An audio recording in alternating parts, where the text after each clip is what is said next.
नमस्कार साथियों, बहुत बहुत स्वागत है आप सभी का आपके अपने YouTube चैनल पे। आज हम देखे हैं खबर, बड़ा ही तड़कता भड़कता खबर है और इसमें देखे हैं कि सप्लीमेंट्री रिजल्ट को लेकर बड़ा बवाल चल रहा है अभ्यर्थियों में। अब देखिए कि विद्यार्थी सब मांग कर रहा है कि सप्लीमेंट्री रिजल्ट को जारी किया जाए। उसमें देखिए किसको फायदा होगा, उस पर हम लोग आज बात करेंगे। और रिवाइज्ड रिजल्ट में क्या अंतर है, सप्लीमेंट्री रिजल्ट में क्या अंतर है। हम लोग मांग कर रहे हैं कि सप्लीमेंट्री रिजल्ट नहीं, रिवाइज्ड रिजल्ट दीजिए। उसमें कारण क्यों है, आप पूरा वीडियो देखिएगा, आपको पता चलेगा। अगर आप लोग चैनल पे नए होंगे तो पहले चैनल को सब्सक्राइब कर लीजिएगा, अब पूरा वीडियो को देखिएगा। तो साथियों, हम लोग बात कर रहे थे कि सप्लीमेंट्री रिजल्ट को लेकर विद्यार्थी जो है सो लगातार मांग कर रहा है, अभी उठ रहा है, अभी लगातार इस पर मांग उठ रहा है। तो सप्लीमेंट्री रिजल्ट में किसको फायदा होगा, आप समझिए कि जिसका 1 नंबर या 2 नंबर से जिसका छूटा होगा उसी को जो है सप्लीमेंट्री रिजल्ट में फायदा होगा। लेकिन हम लोग जो मांग कर रहे हैं उसमें बहुत अभ्यर्थियों को फायदा होगा। अब क्या उसमें फायदा होगा कि जितना अगर रिवाइज्ड रिजल्ट दिया जाएगा तो जो अभ्यर्थी अभी निकले हैं, जिसको जो फर्जीवाड़ा में घुस गया था, जो सब टीआरई बहुत सारा सीट खाली टीआरई 1 में या टीआरई 2 में घुस गया था ना जी, बहुत सारा अभ्यर्थी सब, अब उसको जो है सो हर जिला वाइज जो आप देख रहे हैं कि कहीं से 100 सीट जो है सो हटता है, कहीं से जो है सो 150 सीट हटता है। तो उस सीट जो खाली हुआ, तो अब आप जो अगर अभी रिवाइज्ड रिजल्ट दीजिएगा और जो उस सीट बचा के जोड़ के दीजिएगा, तब आप समझिए ना कि घरे घरे जो है सो अच्छा रिजल्ट, सबके घर में जो है सो रिजल्ट आ जाएगा। क्या बात पे एग्री करते हैं कि नहीं? तो हम वही बोल रहे हैं सभी लोगों को, और जो जा रहे हैं पटना में जाके धरना कर रहे हैं, अनशन कर रहे हैं, जो सप्लीमेंट्री रिजल्ट है उससे बहुत कम लोगों को फायदा होगा। हम ये बोल रहे हैं कि आप लोग रिवाइज्ड रिजल्ट का बात कीजिए, इसमें ज्यादा से ज्यादा जो बिहार का बच्चा सब होगा या फिर बाहरी बच्चा भी, क्योंकि इसमें तो अब डोमिसाइल नहीं लगने वाला है। काहे कि टीआरई 2 का परीक्षा हो गया है, नोटिफिकेशन आ गया था, तो अब उसमें तो नहीं कर सकते हैं। तो हम लोग ये बोल रहे हैं कि डोमिसाइल तो नहीं हटेगा, उसमें बाहरी बच्चा को भी फायदा हो जाएगा। लेकिन जेन्युइन बच्चा अगर फिर से रिवाइज्ड रिजल्ट आएगा तो जेन्युइन बच्चा उसमें भाग ले सकता है। क्या बोलते हैं नीतीश जी, आपका क्या विचार? हम क्या समझेंगे, हमारा तो माथा खराब हुआ पड़ा है। अच्छा, जब ये आप बीएड किए, आपसे 1 साल हम लेट किए, आप ही आइडिया दिए थे हमको कि बीएड कर लीजिए, नौकरी हो ही जाएगा। इस चक्कर में हमारा पैसों फंस गया। अब हम आपको क्या दोष दे, सरकार को क्या दोष दे?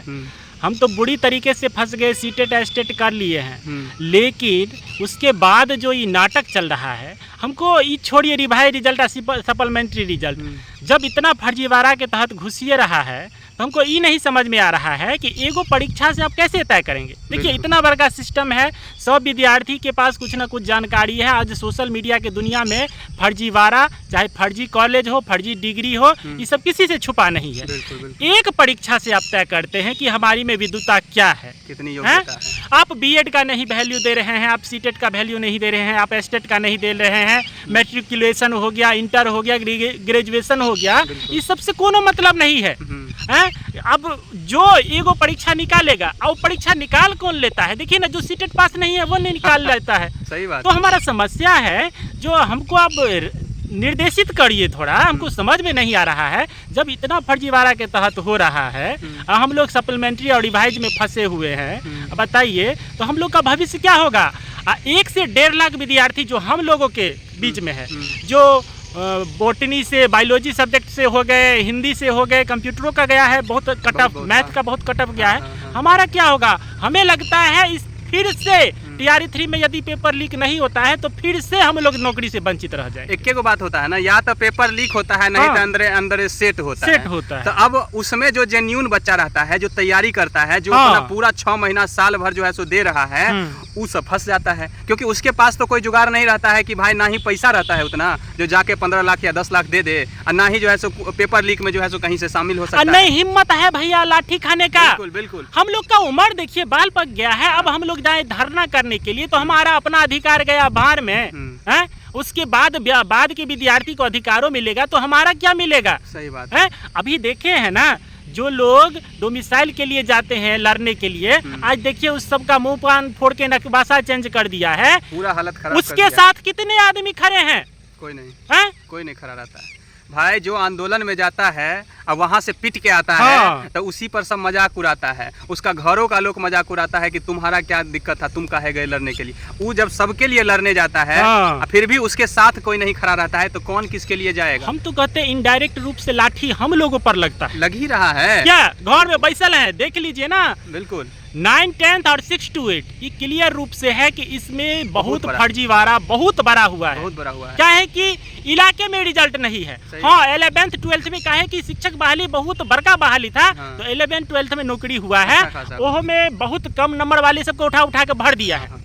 उसमें भी नहीं था, बच्चा सब नहीं था, वो अलग अलग सब्जेक्ट। एक दिन आप कह रहे थे कि इस बार जो TRE 3 होगा तो 11th 12th में ज्यादा धांधली होगा, इसमें क्या सच्चाई है? 11th 12th में देखिए ना, इस बार क्या होगा ना कि बहुत सारा अभ्यर्थी सब जो है स्टेट में का जो है सो पीजी का जो है सो डिग्री सब खरीद लिया है। अब देखिए जो कोर्स का 2-2 साल लगता है डिग्री पूरा करने में, वो कोर्स को जो है हाथों हाथ आज बात करिए बहुत सारा चल रहा है मैटर ऐसा। आज बात करिए डिग्री जो है सो यूपी से तो उत्तराखंड से तो कहाँ से जो है सो डिग्री खरीद लेता है, और वो डिग्री खरीद के जो है स्टेट का एग्जाम दिया है।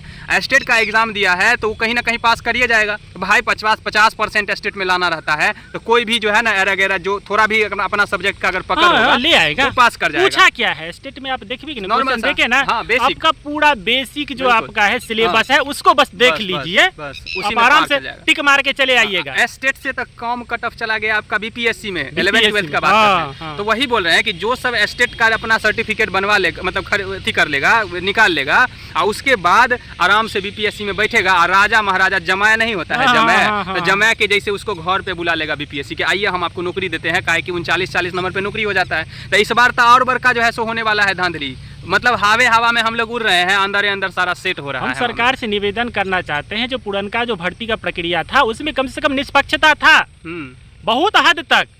जो डिग्री जेन्युइन लेके बैठे हुए हैं, सीटेट स्टेट क्वालिफाई किए हैं, उसका मेरिट बनाइए, उस हिसाब से दीजिए। पूरा आप बेसिक से बनाइए ना, 10th से बनाइए ना, 10th से बनाइए। शिक्षक का यही तरीका है, बिल्कुल। ये SSC का परीक्षा नहीं है, रेलवे का परीक्षा नहीं है कि आप एक एग्जाम से डिसाइड कर लीजिएगा कि विद्यार्थी कैसा है, क्या क्वालिटी है। कोई भी टीचर जो बनता है ना, तो उसके अपने सब्जेक्ट में पकड़ रहता है। उसका सीटेट जो अगर वो क्वालिफाई किया है, इतना नंबर लाया है, बहुत सारा बच्चा सा मेरे नजर में है 120+ नंबर लाया हुआ है, और उसको जो है बीपीएससी नहीं निकला भाई। सीटेट आप आसान समझते हैं, अभी पूछिए जाके जिसका सीटेट नहीं निकल रहा है, हालत खराब है, पिछले 3-4 साल से सीटेट का एग्जाम दे रहा है, नहीं निकल रहा है। वैसा बच्चा सब जो 120+ लाया हुआ है, वो सब आज बेरोजगार है, तो क्या सीटेट का वैल्यू नहीं हुआ? आप अगर मेरिट बनाते हैं तो पिछला जो एग्जाम दे के आया है बच्चा सब, स्टूडेंट सब, उस पर भी आप मेरिट बनाइए ना, मेरिट बनाइए। जो 90 लाया हुआ है, जो 89 लाया हुआ सीटेट, तो कितना नहीं पास है, वो भी बीपीएससी में घुस गया है। ये तो सारा डाटा कह ही रहा है, हम लोग नहीं कह रहे हैं। ये सारा डाटा आप लोग देख रहे होंगे, लगातार चल रहा है सोशल मीडिया पे। सब्जेक्ट में आप 39 पर किसी को नौकरी दे रहे हैं, दूसरे सब्जेक्ट में आपको 94 पर नहीं नौकरी हो रहा है, तो इस सिस्टम के लिए बहुत बड़ा धब्बा है। बिल्कुल।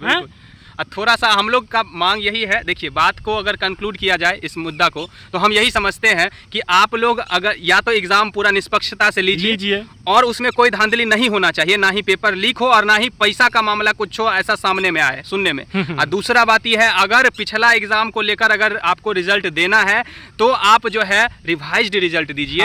काहे कि जो सीट बचा हुआ है उस सारा सीट को कंक्लूड करके आप अच्छे से जो है सो रिजल्ट दीजिए। जितना आप देखिए कितना सारा इसमें वैकेंसी खाली हो गया, हमने चर्चा किया ही है। पूरा रिजल्ट जो है सो निष्पक्षता से दीजिए। और इस TRE 3 का जो एग्जाम है, इसमें हम लोग यही चाह रहे हैं, काहे कि अब कोनो ऑप्शनो नहीं है, तो यही चाह रहे हैं कि एक तो पेपर का जो एग्जाम हो वो अच्छे से लिया जाए, और साथ ही साथ पेपर तो चलिए सही से ले ही लिया जाएगा, लेकिन अगर सही से ले भी लिया जाएगा तो बाद में ऐसा जो है सो नहीं समझ में आए, नहीं सुनने में आए कि कहीं जो है सो 10-10 लाख 15-15 लाख होगा ही। देखिए ना, जो 500 विद्यार्थी पकड़ाया था उसको बर्खास्त किया गया, कहाँ किया नहीं किया, तो इसका मतलब आप फिर से मौका दे रहे हैं। अभी एगो ध्यान में आया है, एगो मुखिया करके कोनो है, नाम उसका एग्जैक्ट नहीं ध्यान में आ रहा है, उसको जो है नीट के एग्जाम में भी उधर आया है। अच्छा। वो जो है सो बीपीएससी TRE 2 में भी धराया था, TRE 3 में भी धराया था, नीटो का परीक्षा में उधर आया था, लेकिन वो अभी तक जो है सो पकड़ में नहीं आया है। EOU के टीम को, EOU का ये डाटा है, हम नहीं बोल रहे हैं, EOU का डाटा है, वही बोले हैं। और उसके बाद जो है अभी वो नहीं धराया है, तो कौन गारंटी है कि इस बार TRE 3 होगा तो वो अपना जलवा नहीं दिखाएगा? वो तो अपना उसका काम है पेपर, हम लोग का जैसे काम है एग्जाम देना, तो जो चोर होता है उसका एग्जाम, उसका क्या काम होता है? चोरी करना। तो वो तो पूरा एकदम से अपना प्लान किया होगा। तो हम यही अपने EOU के टीम को भी ये बोलना चाहते हैं कि आप लोग भी थोड़ा कॉन्शियस रहिएगा इस बार, और साथ ही साथ हमारे बीपीएससी का जो आयोग का जो टीम है वो भी अपना कहीं ना कहीं इस बार इस तरह से कॉन्शियस रहिए कि इस बार एग्जाम में पेपर लीक नहीं हो, जेन्युइन विद्यार्थी का सिलेक्शन हो। भाई यही हम लोग मांग करते हैं, ऐसा कुछ ये नहीं है कि अपना फायदा कुछ देख रहे हैं, सबका फायदा हो और सही से निष्पक्षता पूर्वक एग्जाम हो, तो सबका भलाई है इसमें। ठीक है दोस्तों, धन्यवाद। आप लोग पूरे वीडियो को देखें और चैनल को आप लोग सब्सक्राइब कर लीजिएगा और वीडियो लाइक कर दीजिएगा अगर पसंद आया हुआ तो। अगला वीडियो आप सभी के पास मिलते रहेगा। बहुत बहुत धन्यवाद साथियों।